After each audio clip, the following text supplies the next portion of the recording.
welcome to the 495. I am your host, Doug Sparks, editor-in-chief of Merrimack Valley Magazine. Lou, how are you this week? Doing very well. I'm doing very well. Yeah, beautiful weather week, right? Beautiful weather, absolutely. Yeah. In fact, I'm going to dive right in, with our guest, Jerry Monkman, who's a filmmaker, he's a writer, he's a photographer, conservationist. And I actually want to dive right in and start talking to Jerry because of how beautiful it is outside. Because I was driving here and I was thinking, like, man, this guy as a photographer, like Jerry, I've been like looking at your Instagram and I know a little bit about you from that and I know a little bit about you from the film, but I just remember thinking, man, you must not want to be on this podcast right now. Like you must be looking out that window and thinking, it's fine, but I want to be out there. Is that the case? Oh, hang on. Can you hear me? That was me. Yeah, go ahead, guys. Yeah. No way, man. I'm totally excited to talk to you and not be out smelling the beautiful fall woods and looking at those beautiful colors. Oh, sure. But I guess, thankfully it rained today. So yeah, which we needed. I'm into mushroom hunting. So the rain is always like very exciting. And it's perfect because it's on Wednesday, which means we're going to see mushrooms this weekend. Oh, okay. Yeah. I was wondering how that all tied together. Yeah, right. The rain you need, because they get into the mycelium and it blows it up like a little balloon. So there'll be some cool mushrooms. There have been, actually, for a dry year, it's been a pretty good year for mushrooms. But because of the weather and like the weird everything and the rain last night, this weekend will be kind of fun if anybody can get out there. Do you have advice for, have you taught courses on fall foliage photography? Do you have advice for people who are going to get out there with their cameras this weekend? Sure. Yeah. No, I used to teach photo workshops and did many in the fall, and wrote a couple books on fall foliage. So, to me, the big advice is just get out there early in the morning or late in the day when the light is a beautiful sort of golden color, and that'll really enhance the color of the leaves that you're taking pictures of. Or if you're out on a day like today when it's nice and sort of overcast and wet and misty and you're in the woods, use what's called a polarizer filter on your camera. If you have a DSLR, that'll take filters. And that'll really help cut the glare off the leaves and just saturate those colors and really bring them out. Hey, so I saw a few of your books up on your webpage, which is ecophotography.com. So what are the names of the books you've written and what have you written about? Well, I've got 10 books up there, 10. So I won't list them all. But I saw a picture where there was a pile of them, and I kind of, I saw there was one on Acadia, and so we've done a bunch, and I'm going to say we because my wife co-authored most of the books with me, my wife Marcy. But we did a bunch of sort of guidebooks for the Appalachian Mountain Club on Acadia National Park, the White Mountains, Southern New Hampshire, and those are sort of multi-sport adventure guides. So they're guidebooks for people who want to hike or mountain bike or kayak, canoe, things like that. And then I've done some picture books on the White Mountains called White Mountain Wilderness, where I do a sort of a then and now look at the conservation history in the White Mountains and do some essays about the different habitats that you find there. And I did a similar book on Acadia. And boy, a couple books on fall foliage, a driving tour for New England for fall foliage tours.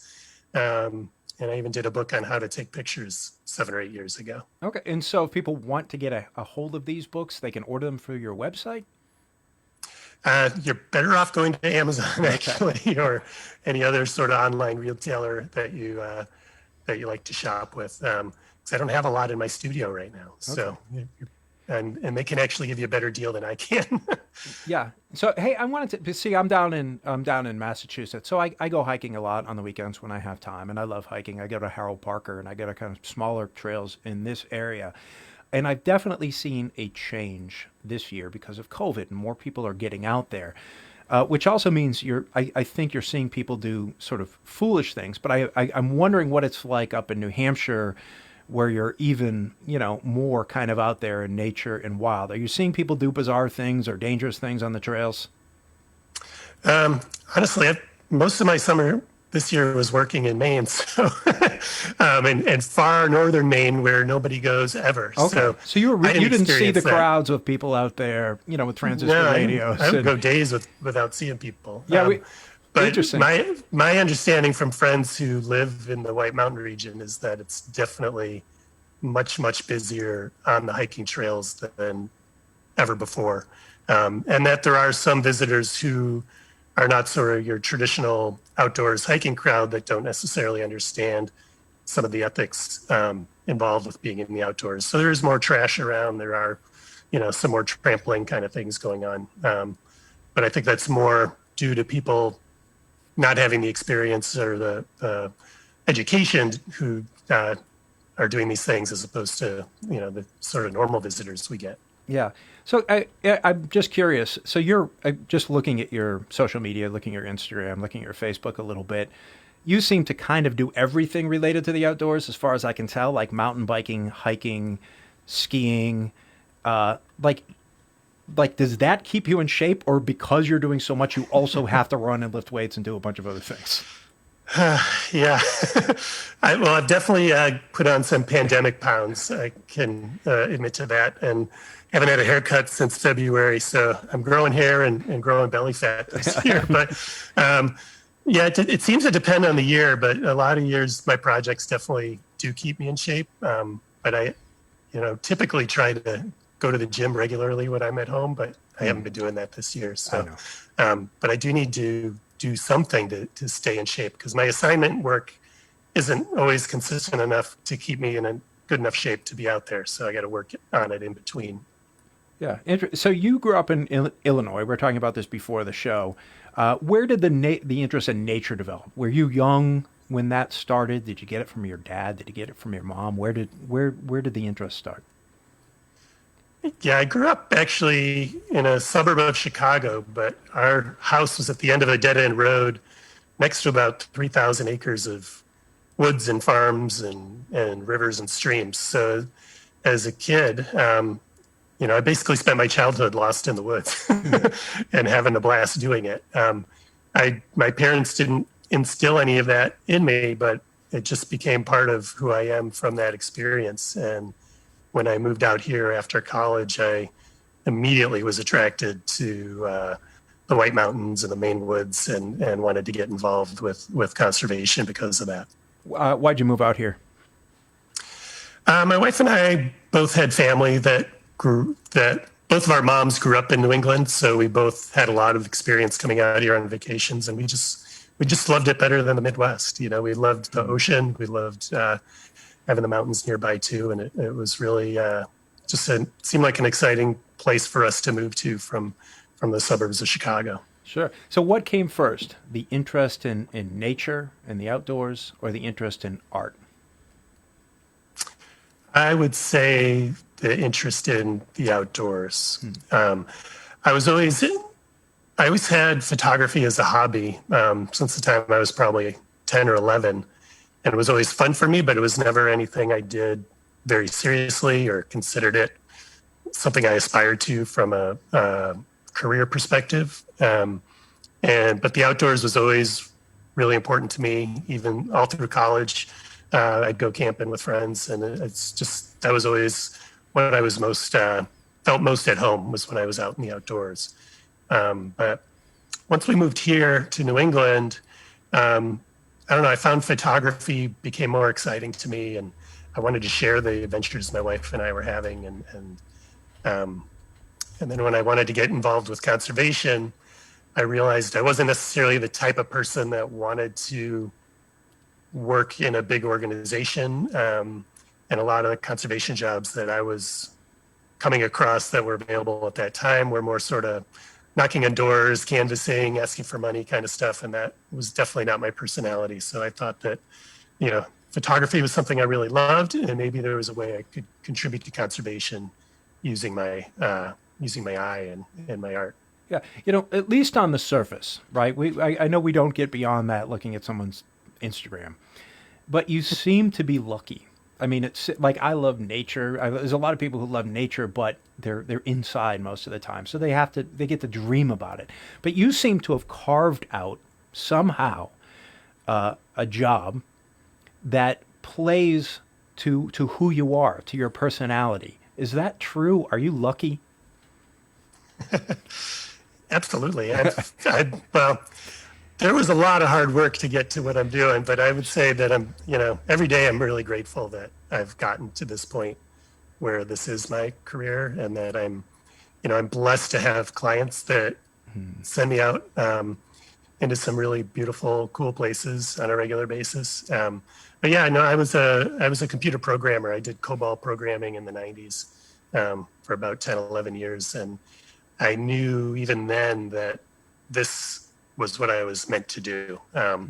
And I made a goal when I was 25 that if I can somehow get to the point where I do photography full time by the time I'm 40, I'd have a good life after that. And I managed to beat that goal by 5 years. I was 35 when I quit programming. And I've never missed it. Never missed it again, that's for sure. You started photography professionally in the 90s, right?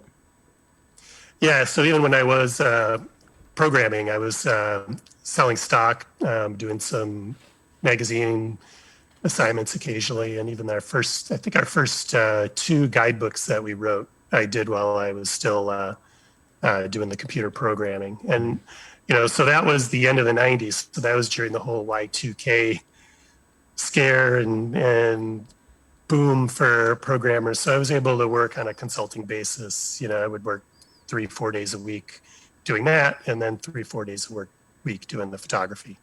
So the reason I know who you are, the reason I learned about you is because in sort of big reason we're having you on the show today is in 2020, you put out a documentary that you directed called Merrimack, River at Risk. And I watched this documentary, and I think someone's actually going to put a link to it up in the comments. If anybody wants to watch it, it's up right now on the New Hampshire PBS website. How did you get involved with Merrimack River at Risk, which was produced by the Forest Society up in New Hampshire? Like, how did you get involved with those people? What was the process? What was the germ of that project? Yeah, I've worked with the Forest Society on various projects for probably 20 years. My daughter, who's now 19, was actually the first human ever on their cover of their magazine when she was a little three-year-old playing in the foliage. But so I've known them a long time, and I did a lot of work with them and Jack Savage, who's now their president, during the Northern Pass fight that they fought from 2013 till just last year, which for your listeners who don't know was a big electricity transmission line project that was proposed to run 140 miles down the center of New Hampshire. And the Forest Society sort of took the lead in fighting that. I worked with them to produce some smaller sort of advocacy videos on that. And then that inspired me to do a documentary on Northern Pass, the Northern Pass issue. And a couple of years after that all happened, the Forest Society said, hey, the Merrimack River was just named one of the 10 most endangered rivers in the country by an organization called American Rivers, based on the U.S. Forest Service predictions. How would you like to work with us to produce a documentary film about that? And I thought, hey, that sounds pretty cool. And I had actually started, I'm a daily meditator, and during one of my meditations, I was thinking about what my next project would be, and I started having ideas of me paddling around in the water on a kayak. So I figured this was maybe meant to be. And then it took us 4 years to get to where we actually finished the film. So I'm not sure it was quite meant to be, but we got there. It was a lot of hard work. Yeah. So, this is going to sound like a naive question, but why does the Merrimack River matter? What difference does it make whether it's endangered? Is it just affecting people like kayaking in certain places? Why does this river in particular matter? Yeah, so that was, kind of the main goal of us doing this film was to, not necessarily just explain why it's endangered, but why we should care. And, one of the big reasons is, today over 600,000 people in the Merrimack watershed get their drinking water from the Merrimack and its tributaries. And that's projected to grow to over 800,000 in the next 10 or 20 years. So just from a, life perspective, we all need good, clean water and good, clean drinking water just to survive. So that's probably, to me, the biggest reason why people in the in the Merrimack region should care about that. And also, the Merrimack is home to some of New England's oldest cities. They're not New England's richest cities either, a lot of these cities. So you have a lot of poor people or middle-class people who can't necessarily afford to filter their water, buy bottled water, all that kind of stuff. They rely on having good, clean, safe water coming out of their taps. So that's, to me, the biggest reason we should care about the Merrimack at this point. And then that, includes all the other things like, the water is used in manufacturing. There's probably 40 plus breweries in the Merrimack watershed that rely on clean water that they don't have to filter to make beer that we all love. Other food manufacturers, soda manufacturers, other types of manufacturing rely on clean water. So it's important for the economy as well. Yeah. So I asked you this. I saw a screening with the Merrimack Valley Planning Commission, and you spoke afterwards. And I actually asked you about the relationship between directing and being a photographer, because to me, the film is interesting. Like there's some great history, there's some kind of cartoons, and there's just a lot of context. But it also struck me as a photographer's film. It's beautiful visually, and it's creative visually. Like you were, this is not just taking a camera and going down the river. There's a lot going on. So can you talk about the visual aspect of the film?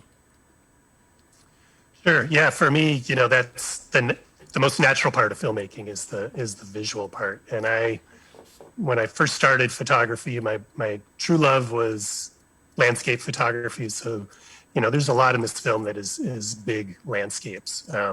And I love showing that and using that as both an establishing sort of shot for a lot of our scenes, but also to just give the viewer a sense of what this landscape is like and what's at risk, what's still there that we can protect.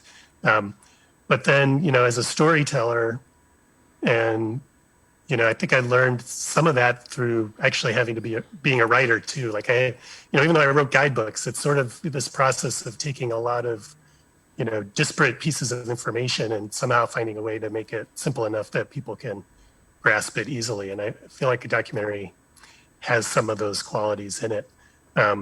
So visually, to help tell that story, you need to look at sort of the details besides the big landscape, things, details of the water, details of manufacturing, things like that. But then also include movement, which is so different from normal still photography. You need to capture movement in a way that keeps the viewer interested and keeps pulling them through the story. So that's why we used a lot of drone photography. We made a point to get, a lot of footage of people on the water, moving in the water as much as possible. So yeah, there's a lot of moving parts. Yeah. I had lots of lists for sure. Yeah. Is that physically demanding? I think I got a buddy who was talking to me about this, like Eco Challenge show on Amazon. And it's like these teams who compete with these kind of crazy, like long races through the jungle and all this. And he said something like, well, it seems like that's really tough, but man, to be the photographer during those races, yeah. that's the person who really deserves the gold medal at the end. Like, is this a physical challenge to film something like this? It can be. Parts of this were a little physical. This one wasn't as physical as some stuff I've done because we were in the valley a lot and right next to the car most of the time. But yeah, I heard a similar comment from David Brashears, who's a filmmaker from Newton, did an IMAX Everest film, and his comment was, yeah, you see these mountaineers summiting Everest, but we carried 60 pounds uphill backwards doing the same thing as those guys. We didn't do anything nearly as hard as that. So yeah, the hardest part for me physically with this film was more the amount of, the days were not short days. You're usually up at 5 a.m. We did a lot of shooting in the summer, so we're up at 5 a.m. to capture first light.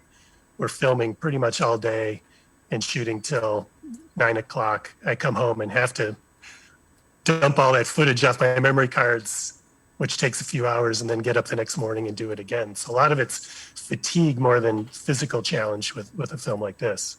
Yeah. It must have been tough to finish this as COVID was hitting, knowing that this was going to throw promotions and screenings and all that kind of fun stuff that was planned out the window. Was that tough to go through, and how did you switch gears? Yeah, I'm still finding it challenging because it's, I get a lot of energy myself from sharing this film with live audiences where we can have discussions with people in person afterwards, and we're not able to do that.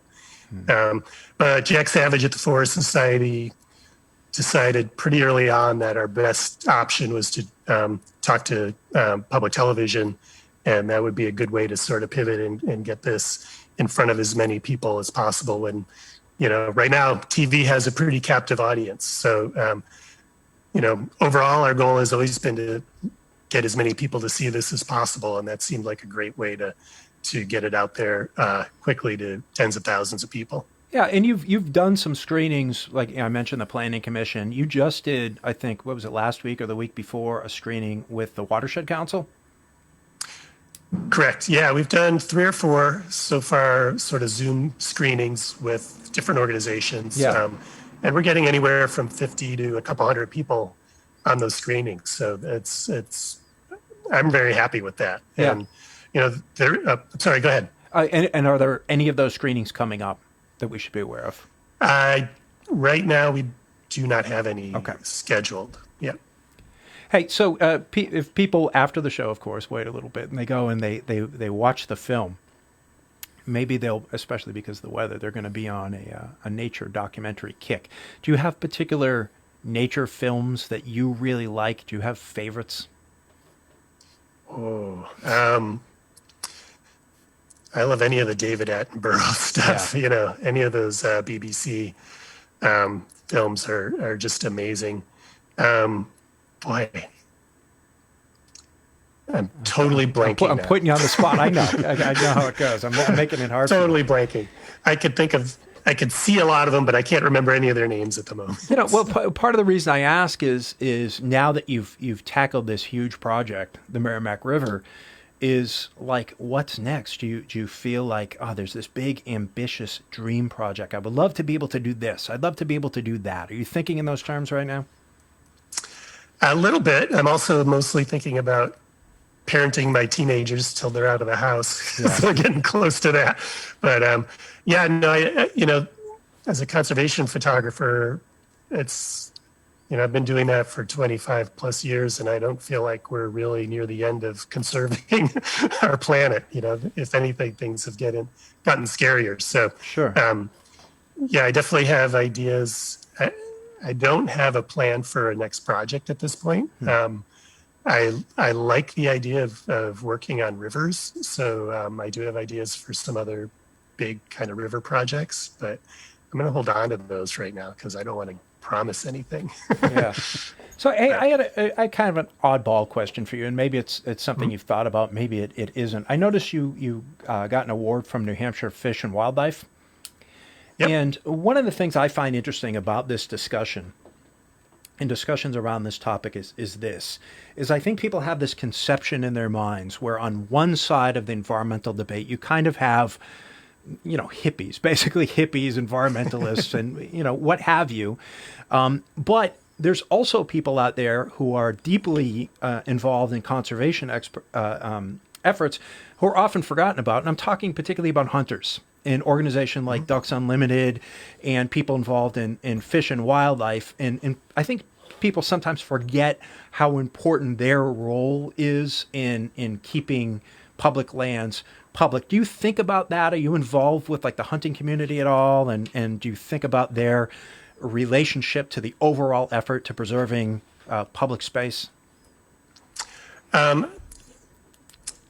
I'm not involved with them, but I do appreciate their involvement. Most of the sort of land conservation photo projects I work on and have worked on over the last 25 years are, sorry, I'm blanking here, but they're mostly non-confrontational. I think those of us who grew up in the 70s and 80s think of environmentalism as sort of a confrontation always between, like you said, the hippies and the business guys or something like that. Right, and, right. And my experience in northern New England has been completely the opposite. I mean, you always will have a little bit of that, but most of the projects I've worked on have worked really closely with the communities where the land is being conserved, and they've really worked closely with all the constituencies that use that land. So, there are some land conservation projects that end up prohibiting hunting, but I would say most of the ones I work on, and most of them in northern New England, respect hunters and actually appreciate what they bring to the table when it comes to conservation. And I'd say that's also true for the logging industry and the way that sawmills and paper mills and the way that those business people are interested also in conserving the forests so that they remain there so they can continue to stay in business. And that's what I've appreciated about a lot of the work I've done, is that it's, there's always debate, but there's not a lot of confrontation about it. Yeah, and this is something I think people maybe south of the border don't realize. I don't know how much it happens down here, but some of the great hiking trails in southern New Hampshire are logging trails. Some really fantastic places to get up there and move around. Do you have to work to separate just being in nature, being connected with nature, and work? In other words, like if you're going to go out mountain biking this weekend, do you always have to put a GoPro on and be looking for an image, looking for a shot? Are there times where you're just, no, I'm just going to get in my mountain bike and go? Definitely. Yeah, no, I've matured in that way for sure over the last 25 years. When I, probably the first 10 years of my career, I was taking pictures no matter what I was doing. But once once I had kids and I got more tired, I stopped necessarily doing that. But I also realized, the reason I'm working and helping organizations protect all this land is so that, we can all appreciate it and get enjoyment out of it. And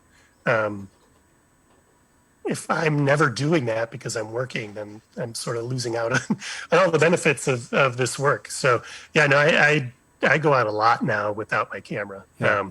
And what do you do? What's your favorite? Is it mountain biking? What's your favorite thing to do outside? My favorites are hiking and paddling. Yeah. So, kayaking, canoeing, hiking. Those are, if I have a choice of being outside, that's what I'll be doing. Yeah. What organizations do you work with? Let's see. The last few years, it's been, like we mentioned, the Society for the Protection of New Hampshire Forests. I've done a lot of work for the Trust for Public Land, the Conservation Fund, the Nature Conservancy, a lot of smaller local and regional land trusts like the Southeast Land Trust in New Hampshire, Sebago Clean Waters, a lot of organizations like that. And one more question before I turn it over to Lou, because Lou always has questions. I have young kids right now, so I understand your ambitions sort of change when kids enter the picture, for sure. So I get the, I don't have to be doing everything all the time, and you probably can't be doing everything all the time. But as a writer, are you thinking of projects now? Or is there anything on the horizon? Do you have anything going on? Writing's way too hard for me. I gotta be honest with you. Writing's hard for everybody. And let me tell you, and people don't get this. They think because I do it all the time that it's just like I just sit down, just have a sip of coffee and go. And they don't realize writing is not like I wish I played an instrument well. I played bass when I was young. I wasn't good at it, but that was fun. Well, I could sit there and play scales all day. You know my favorite Douglas Adams quote. What's that? Writing is the process of staring at a blank piece of paper until blood drips from your forehead. That is what it's like. It is hard. Right. Exactly. Yeah. So, but as far as like ideas, are there things that's like, oh, it'd be nice to tackle this? Yeah. No, I have none. I have no desire to write another book at this point. I'm kind of hoping that changes as I get a little older. No, I've really enjoyed. So filmmaking is still relatively new for me. And I've really enjoyed that. So that's, I think if I go big project, that's probably my next endeavor. And there is writing involved with documentary filmmaking as well. So that sort of lets me use all those creative juices, I guess, together. Right. But, what about physical challenges, and what about things like do you have things that's like, oh, I wish I could walk the entire, maybe you already have the entire Appalachian Trail, or I want to be able to spend 5 days on top of such and such a mountain, or climb every peak in such and such a region. Do you have anything like that that you wish you could do, or that's sort of on your schedule for the future?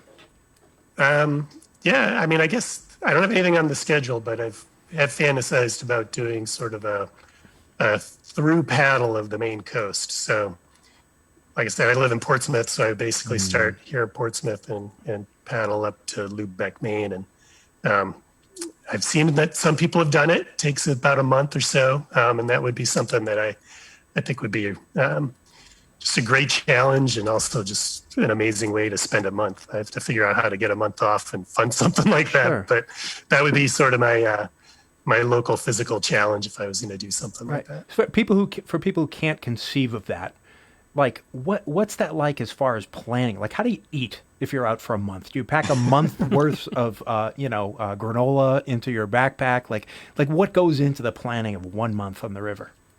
Yeah. Well, the beauty of paddling like the Maine coast is, you probably only need 2 or 3 days worth of food at a time, because you can always pull into, a town and go grocery shopping. You can't just reach down in the water and grab a sea bass and go back in. Well, you can eat some seaweed and stuff.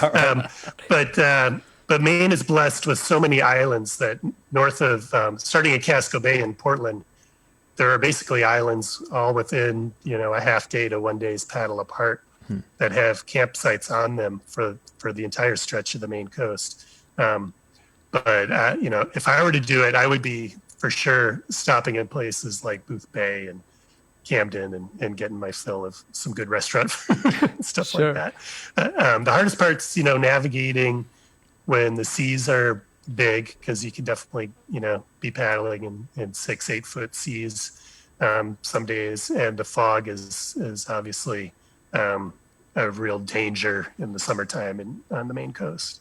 Actually, I lied. I have one more question before I turn it over to Luke, because you mentioned This is the third more Is it? question. Okay, I'm sorry. I'm It's fine, but it's your show. I swear it's the last one. I swear. I want to go back to, you mentioned you meditate, and I just find that interesting because it seems to be a piece, from what I'm kind of reading from your personality, a piece of what's going on here.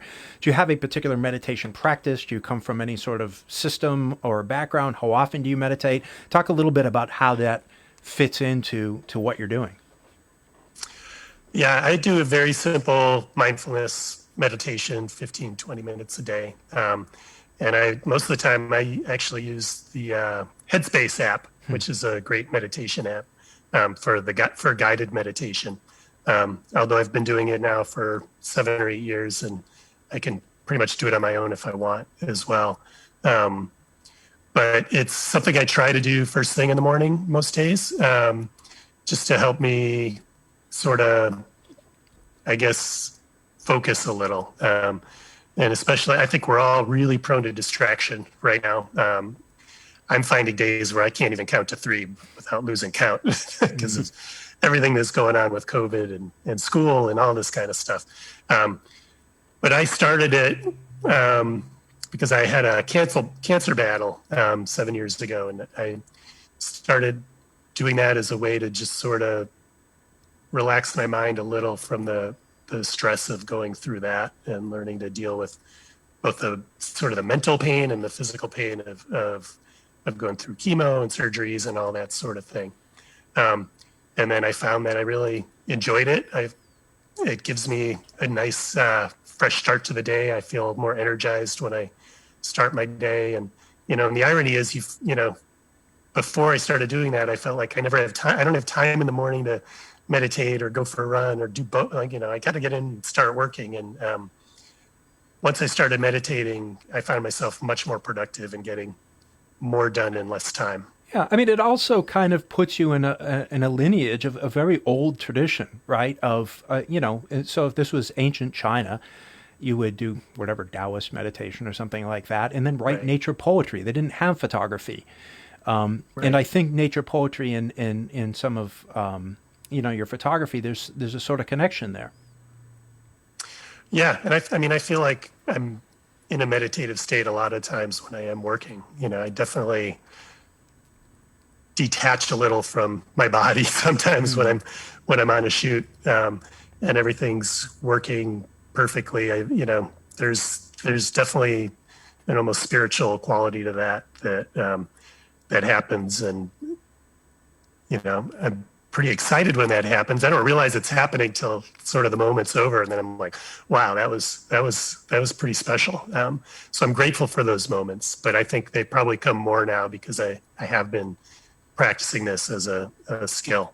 All right, Jerry, I want to go down a different alley from the weird question that Doug asked a while ago. And it's kind of the same thing. And I'm wondering, I've been trying to figure out a concise way to ask this question. I haven't come up with one. So bear with me for a second. Okay. I've grown up on the river all my life, and I've been moving down river steadily, and I'm lucky enough, my backyard is the mouth of the river at this point. I've always loved the river. And this discussion of conservation versus climate activism is a problem for me in this regard, especially regarding the river, because what happens is climate activism is divisive. Conservation is unifying. Everybody wants to talk about conservation.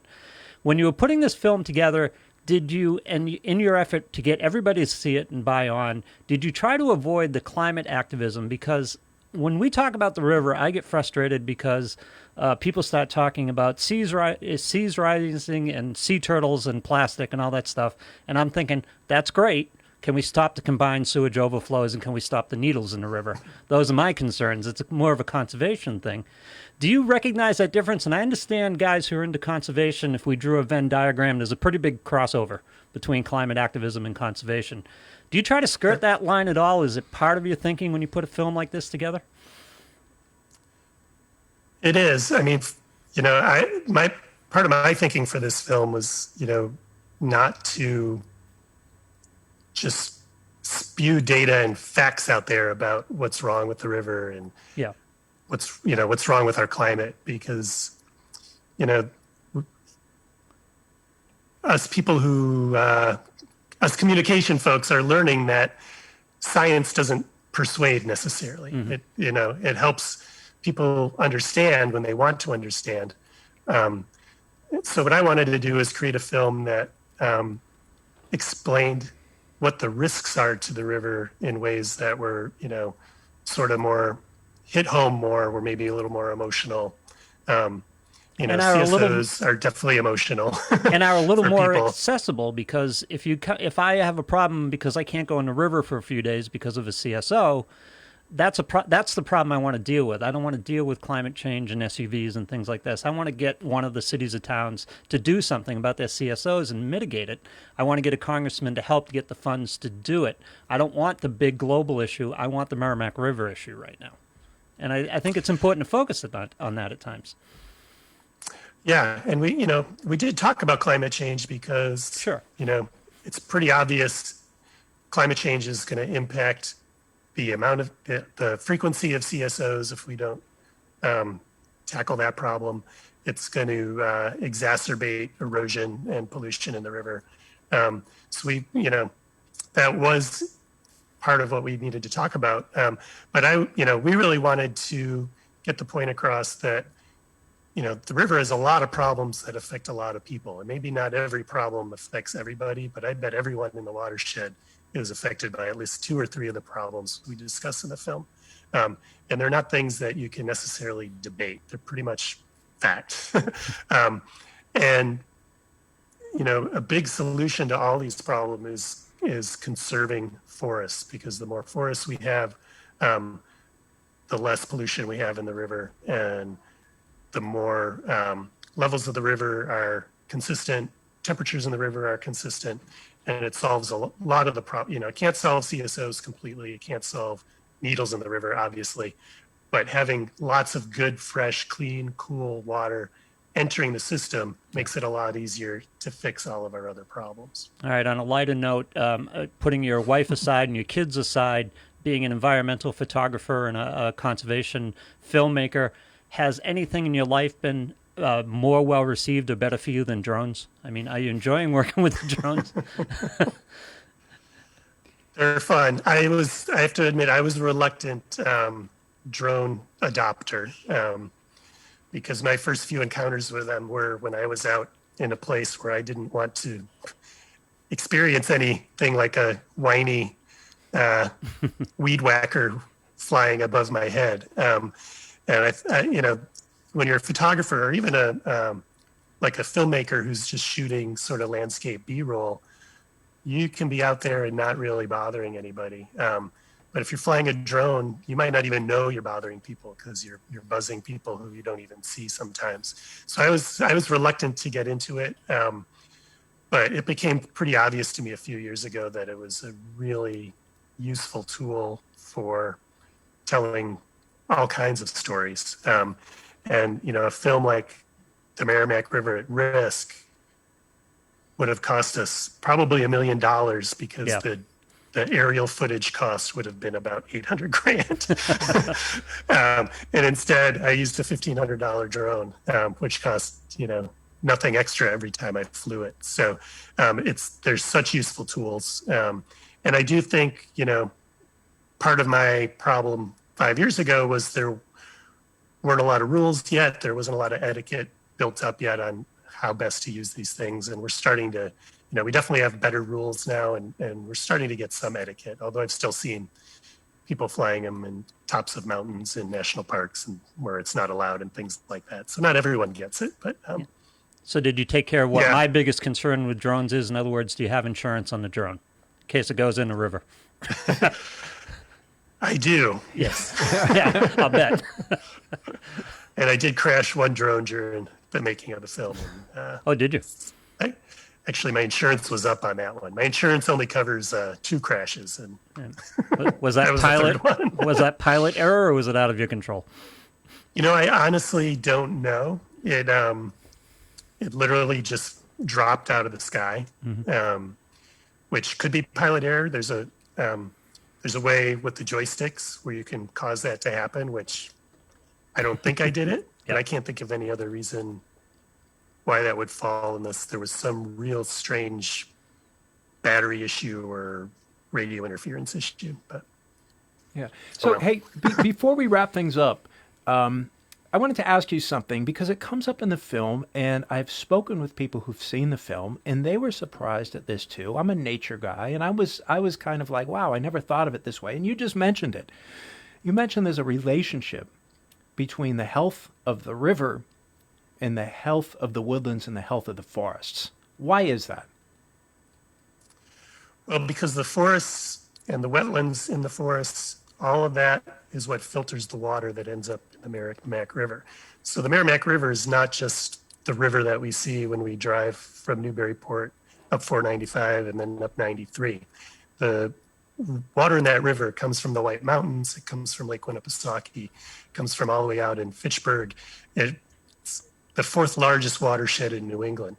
And I think most of us that live in southern New England around the Merrimack think of it as a pretty developed, industrialized kind of place. But in fact, only about 17% of the watershed is developed. The other 85%, or close to 85%, is still forested and largely undeveloped.